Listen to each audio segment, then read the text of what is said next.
இன்றைக்கான வீடியோவில் இந்த மாதிரி தான் ஒரு ஆவிப்ளேயர் ஸ்டைலில் எப்படி எடிட் பண்ணுறதுன்னு பார்க்க போகிறோம். கைன்மாஸ்டர்ன்ற ஆப் ஓப்பன் பண்ணிக்கோங்க. ஓப்பன் பண்ணிட்டு இந்த ப்ளஸ் ஐகான் இருக்கும். அது வந்து நான் யூஸ் பண்ணுற கைன்மாஸ்டர் ஒரு சில மொபைலுக்கு வந்து கம்பேட்டபிளாக இல்லாமல் கூட இருக்கலாம். நீங்கள் எந்த கைன்மாஸ்டர் யூஸ் பண்ணாலும் உங்களுக்கு இந்த 16:9, 9:16, 1:1 இந்த 3 இது கண்டிப்பாக இருக்கும். அதனால் உங்களுக்கு இந்த 3ல் இருக்கிறது மாதிரியே ரேஷியோவில் வச்சு சொல்லித்தரேன்.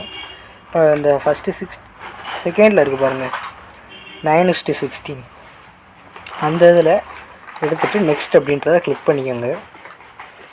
கிளிக் பண்ணிவிட்டு நீங்கள் எந்த ஃபோட்டோவை எடிட் பண்ண போகிறீங்களோ அந்த ஃபோட்டோவை வந்து நீங்கள் வந்து எடுத்துக்கோங்க.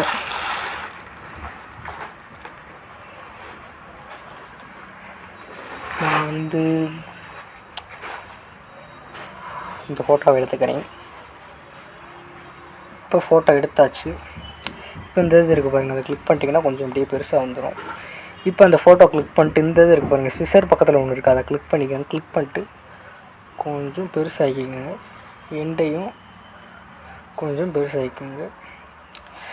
ஸ்டார்டிங் பொசிஷன் வந்து இப்படி வச்சுக்கோங்க. எண்டிங் பொசிஷன் வந்து இப்படி கொஞ்சம் தள்ளி வச்சுக்கோங்க.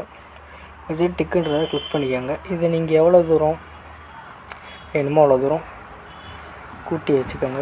எனக்கு வந்து ஒரு 15 செகண்ட் போதும். இப்போ இந்த ஃபோட்டோ செலக்ட் பண்ணிவிட்டு விண்டேஜ் அப்படின்றத ஆன் பண்ணிக்கோங்க. அப்போ தான் நல்லாயிருக்கும் ஃபோட்டோ பார்க்க. இப்போ லேயரில் போய்ட்டு மீடியாவில் போய்ட்டு அதுக்கு முன்னாடி வந்து சாங் எடுக்கணும். ஆடியோவில் போய்ட்டு சாங்ஸில் போய்ட்டு நீங்கள் எந்த சாங் எடிட் பண்ண போகிறீங்களோ அந்த சாங் வந்து நீங்கள் செலக்ட் பண்ணிவிட்டு எடுத்துக்கோங்க. அந்த சாங்கை தொட்டோடு இந்த ப்ளஸ் மாதிரி ஒன்று இருக்குது, அதை கிளிக் பண்ணோன்னே உள்ளே வந்துடும். இதையும் கரெக்டாக ட்ரிம்முன்றதை கிளிக் பண்ணிட்டு 15 செகண்டுக்கு ட்ரிம் பண்ணிக்கோங்க. நீங்கள் எத்தனை செகண்ட் எடிட் பண்ணுறீங்களோ அத்தனை செகண்ட் ட்ரிம் பண்ணிக்கலாம். இப்போ லேயரில் போய்ட்டு மீடியாவில் போய்ட்டு டவுன்லோட்ஸில் போய்ட்டு நான் டிஸ்கிரிப்ஷனில் ஒரு டெம்ப்ளேட் கொடுத்துருக்கேன் வீடியோ, அந்த வீடியோவை வந்து எடுத்துக்கோங்க.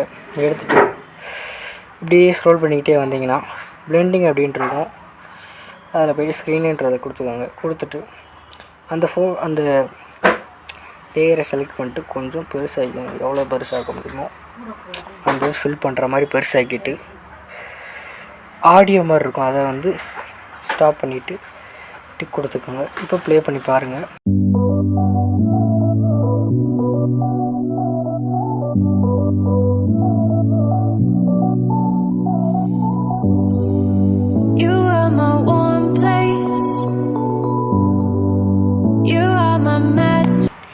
இப்போ இந்த வீடியோ வந்து பார்த்துருப்பீங்க.